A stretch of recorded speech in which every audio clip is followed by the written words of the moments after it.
Welcome to the Cell Guru Show. One last show before we get into last phone standing, the best phones of 2020 in every single category that you can actually imagine or think of. But as always, I'm getting ahead of myself, discovering whether our relationship with our phone is making relationships with human beings more and more difficult. You know, we've been talking about this for a very long time now. Vivo is taking forward this campaign for a second year. We'll talk about this entire campaign and the results that came out of a study. What is our phone doing to our relationships with human beings? Then we'll move on to OnePlus has a new pair of buds and of course our very, very in-demand Qualcomm segment. Let's get started with today's Cell Guru Show.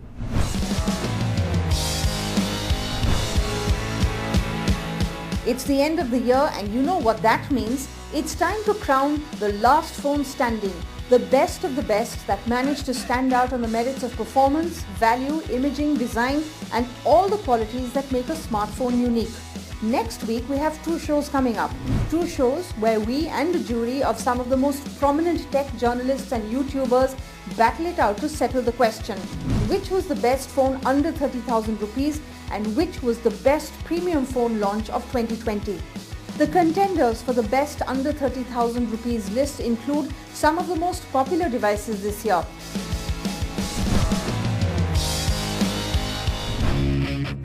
First up, the OnePlus Nord, a phone that aims to deliver a no-compromise flagship-like experience. OnePlus finally enters the mid-range segment with the Nord, a phone that delivers both performance and one of the best software experiences. Next, we have the Poco X3, a mid-ranger with bold ambitions of imaging, performance, battery life, and yes, an ad-free experience too. But if flagship imaging is what you want, the Pixel 4a, yet another contender. Can the stock interface and single camera win out against the more feature-packed competition? We've also got the Vivo V20 Pro with its 44MP front camera and a powerful processor to match. And finally, there's the Oppo Reno 3 Pro with its impressive camera setup and standout design. 5 phones battle it out, but only one can be the best phone under 30,000 rupees. But what about the phones that pushed the envelope when it came to technology and innovation? These are the phones that made the cut for the best phone of 2020 in last phone standing. We've got the iPhone 12 Pro Max with its bold new design and a camera system now includes LiDAR for even faster focusing. Next, the Samsung Note 20 Ultra gives you powerful specifications and a unique feature unlike any other phone, an S Pen. The Samsung Galaxy Z Fold 2, which takes the formula of the original Fold and improves on it by every measure with a better screen, thinner bezels, better cameras and a larger front display. The Motorola Razr 5G leans into nostalgia for a design that is truly outstanding and a modern classic. But is that enough?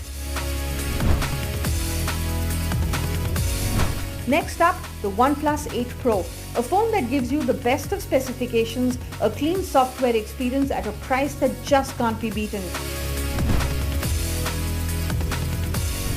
There is also the ROG 3, a gaming phone that sets itself apart with air triggers and the ability to turn into a gaming console with a wide range of accessories. 6 phones, but only one can be the last phone standing. Find out which one wins next week on Cell Guru.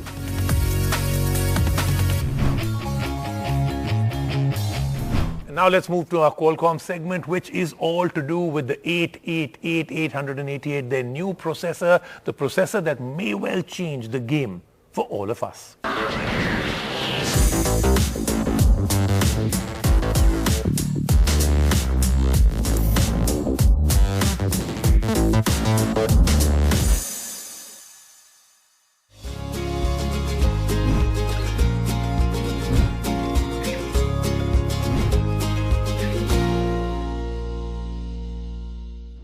Essential question. What do you really want from your smartphone? A bigger screen, a bigger battery, a more high resolution camera, or do you want it all? and you also want a phone that's faster than any other phone. Fast in performance, fast with data, fast with graphics, fast. I can bet you're all about that high-speed experience, right? Now, nobody likes a smartphone that's slow, starts lagging after a few months of usage. And what really makes a phone fast is the big question. You already know the answer though. We've been telling you about it regularly. It's the processor inside the smartphone. A few weeks ago, we told you that the CPU performance has increased by 500% just in the last 5 years. Well, brace yourself because it's about to get even faster. Qualcomm has finally announced their next generation flagship processor, calling it the Snapdragon 888. And boy, is it impressive. If you thought your phone was fast, wait till you hear what the future has in store for you. So we had the Snapdragon 845, 855, then we got the 865. So naturally, we expected the next one to be called the 875. Here's where Qualcomm thought differently. The new chip, the Snapdragon 888, breaks the naming convention because the jump from 865 to 875 would simply not be enough to showcase just how much of an improvement this new chip brings from its predecessor. Here's what this chip is going to do for you.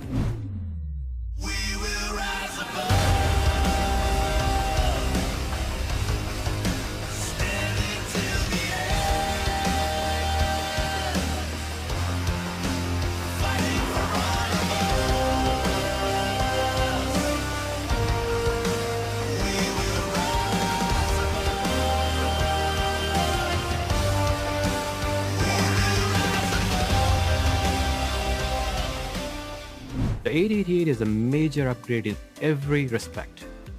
Our design methodology is to come up with products that are clearly differentiated and offer unique experiences that consumers really love and appreciate. Snapdragon 888 is the culmination of many years of work by thousands of engineers and technologists.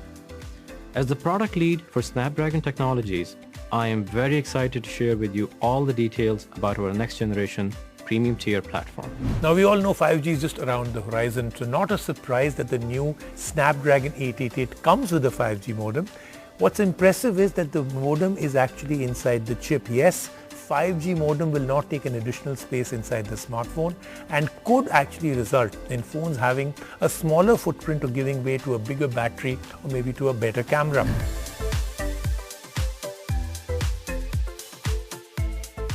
And with faster performance comes better gaming. The 888 is armed with the most powerful weapon in Qualcomm's arsenal and gives a huge boost to mobile gaming. Now we all love smooth graphics, lesser loading time. We just like our gaming experience to be really fast. That's exactly what Snapdragon 888 will give us. Our Adreno 660 GPU achieves the biggest year-on-year leap in graphics rendering performance with a whopping 35% improvement in performance, while focusing on sustainable and usable performance and adding new cutting-edge features. This means that more games can push the frame rate limit while allowing you to play on your smartphone for as long as you wish. On the new chip, gamers will get better game rendering and an increased responsiveness, which means that you can actually get that extra bit of advantage in a game over others. Qualcomm has also introduced something called Game Quick Touch, which increases the responsiveness of a game by 20%.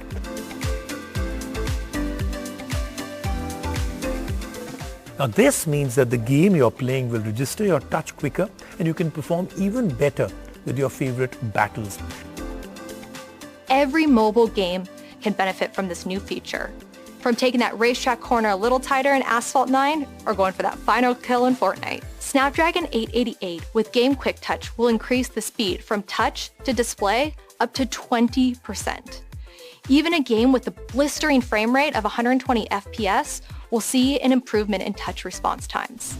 And with the improved connectivity on this new chip, what's stopping you from becoming the ultimate mobile gaming champion?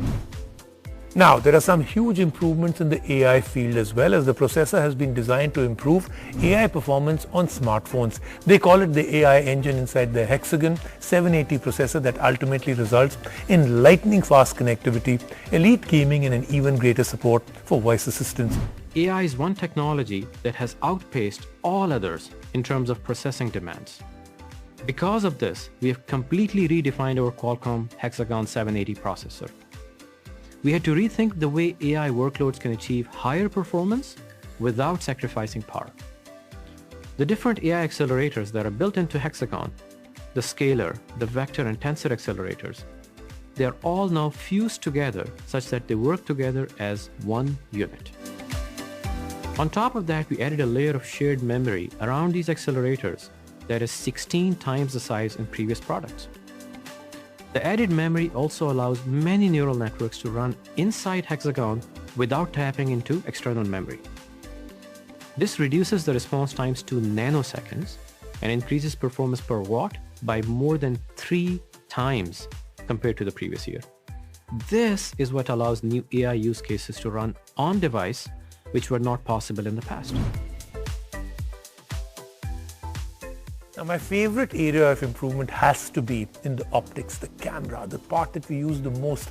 Imagine this, a smartphone camera that can click pictures even in almost absolute darkness. The 888 has a new infrastructure for low light photography, and it doesn't end there. With the triple camera setup at the back of your phone, the 888 will now be able to capture images from all 3 of those cameras and give you the best result possible. This can now be done because Qualcomm has done what nobody else actually does. When it comes to capturing great photos and great video, a good lens, a good image sensor are a good start. But professional quality photos and videos are only delivered by a computational camera. This means that the camera is powered by an incredible processor. The Qualcomm Spectra image signal processor inside of Snapdragon uses the latest technologies in color, computer vision, and artificial intelligence to capture professional quality photos and videos. In an instant, Qualcomm Spectra captures multiple images and uses the best parts of each to create one stunning, vibrant, crystal clear image. So we think the Snapdragon 888 will take the imaging experience to a whole new level. There was another big reveal.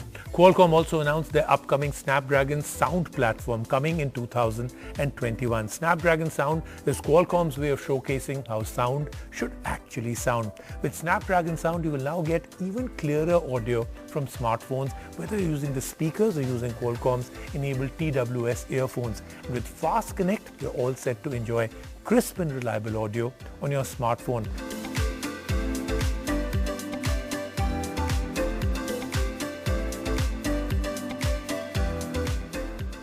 The future looks really bright for the Snapdragon 888, with phones coming up with this chip really quick, maybe as early as 2021. Time now to move on to the next generation of phones.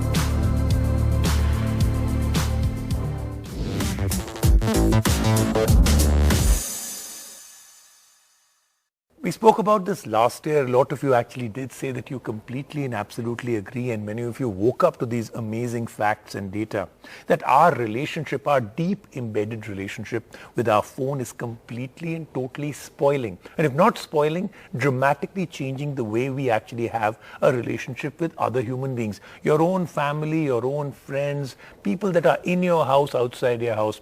And now in the time of the pandemic, in the times of the lockdown, things changed even more. Vivo has been really taking a huge step forward in trying to make all of us understand how our relationship with our phone is changing our human relationships. So let's first take a look at that story.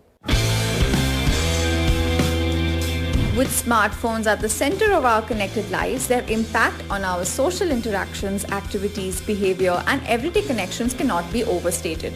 Increasing smartphone use has never been more amplified as in the post-COVID and lockdown era.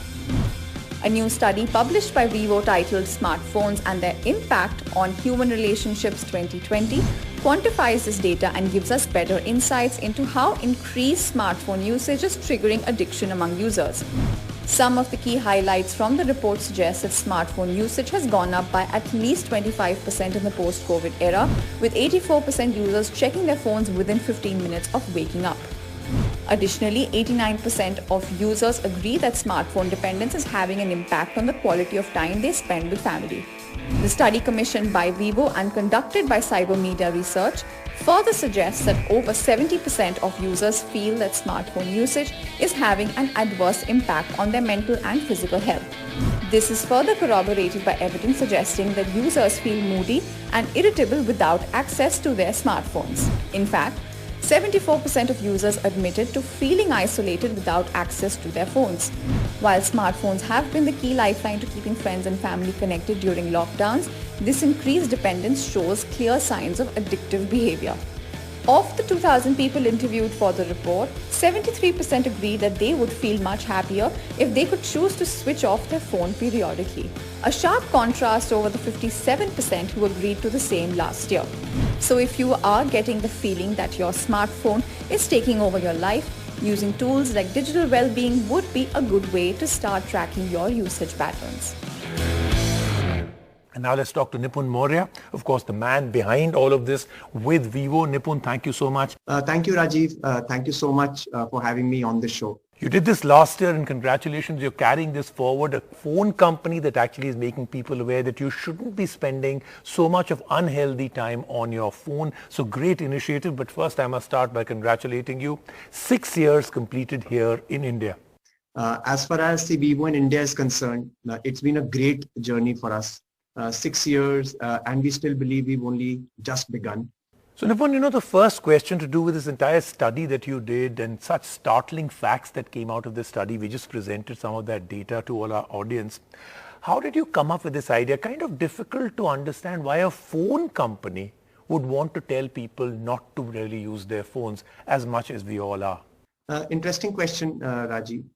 Yes, it seems counterintuitive that a smartphone brand is telling its users not to use too much of smartphones.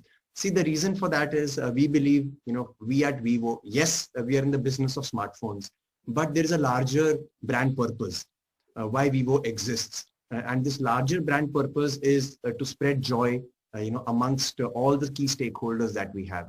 And one of the most important stakeholders we have are our consumers. That, too much of technology use is going against the larger brand purpose we have. So Nipun, like I said, startling facts came out of it, how 25% more usage. I mean, already we were at an incredible state of using our phones, and now even 25% increase in that is an incredible one. Can you tell us some more findings that you actually came about? I was certainly expecting there will be increased usage, but never did I expect that there will be a 39% increase in usage from 2019 to today.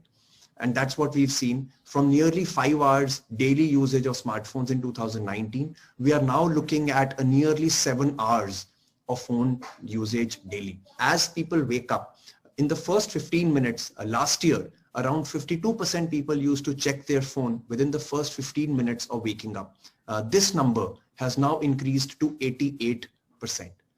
Which means there are only 12% people who are not checking their phone in the first 15 minutes of waking up. Let's take a quick break right now on the show. When we come back, lots more happening on the Cell Guru Show.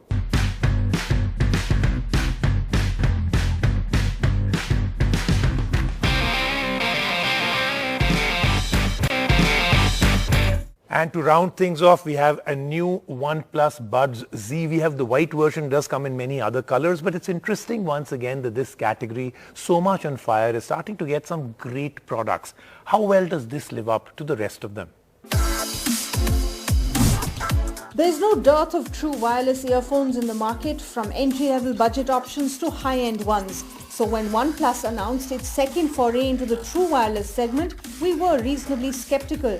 Can the OnePlus Buds Z, the company's affordable true wireless earbuds, stand out amidst a wide array of competitors? Let's find out. First up, let's talk design. You've seen them before.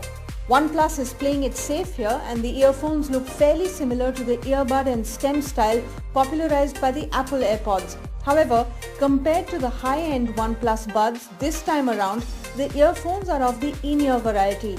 This affords significantly better noise isolation. Unlike the regular OnePlus Buds, you can comfortably wear these and cut out ambient noise. Unfortunately, the quality of plastics has taken a dip. The earbuds are finished in glossy plastic, and the pill-shaped case too feels built to a cost, with the hinge in particular having a bit too much wobble. The sides of the earphones pack touch controls that can be a bit erratic to react, and we found ourselves reaching out for the phone to control music playback. Over to sound quality now, and here is where things get interesting. Owing to the design of the earphones, the OnePlus Buds Z pack a lot more punch.